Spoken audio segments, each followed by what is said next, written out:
to wrong foot the Labour Party. And that's why you're reading in the press every day that there's supposed to be a pact between the Labour Party and the SNP, which is not only fictional, it will never, never happen.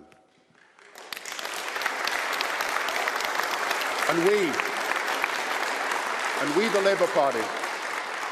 Labour Party, will defend, if the Tories won't, the principle of sharing and solidarity across the nations.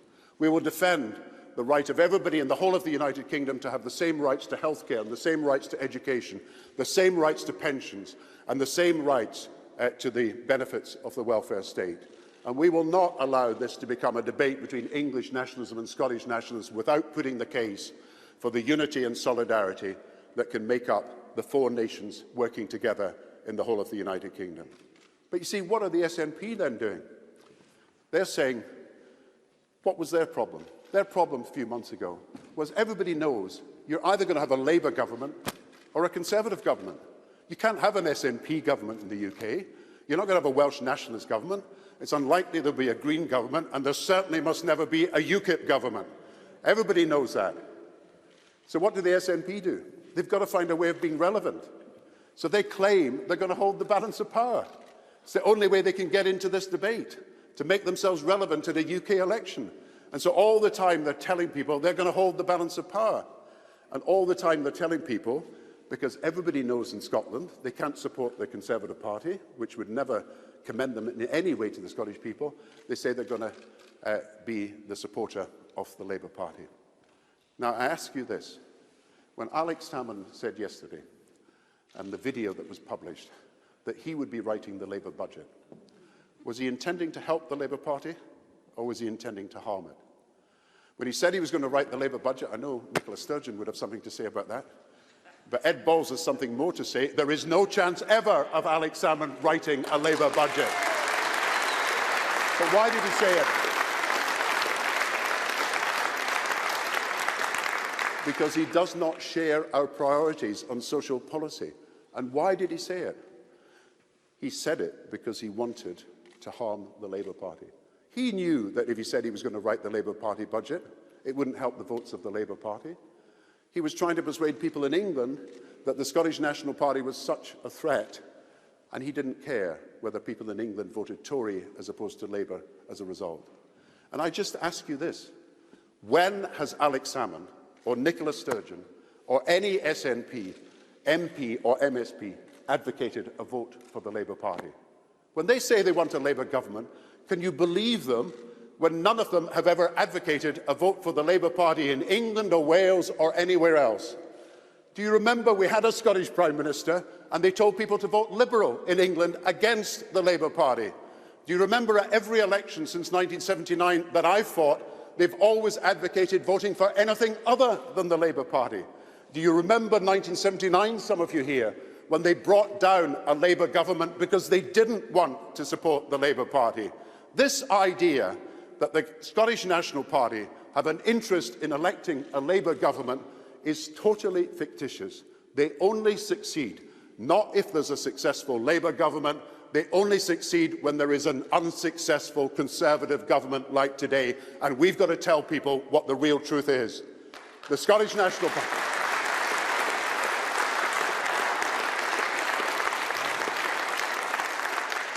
The Scottish National Party don't want a Labour government. The Scottish National Party want to encourage people in England not to vote Labour, as well as encouraging people in Scotland not to vote Labour.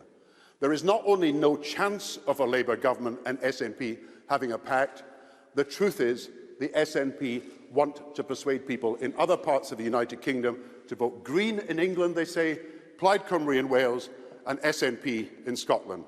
And we should remember, therefore, that they are no friends of the Labour Party.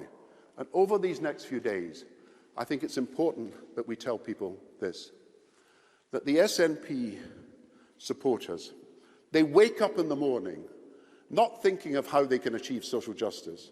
They wake up in the morning thinking of how they achieve independence. That is a priority. I understand it. I don't blame them for it. But we've got to understand, if the priority is to deal with the problems of social justice, problems that we face in Scotland about poverty and inequality and housing and the health service, Their priority is not that. Their priority is independence. And when they have their dream about what they want to achieve, they don't talk about a social justice state, they talk about a separate state. And they're not going down to Westminster if they're elected to try to advocate the case for social justice. They're going down to advocate the case for independence. So whether you're fighting the Conservatives or whether you're fighting the SNP, it comes down to this simple message, in my view. We feel, as believers in social justice, however distantly, I believe our Scottish patriotism makes us feel the pain of others and suffering of others. We believe in something bigger than ourselves. We're not at ease when others are ill at ease. We can't be happy when there are millions of people so unhappy because of the bedroom tax and so many other things that have happened in their lives. We cannot feel secure as a society when so many millions are insecure.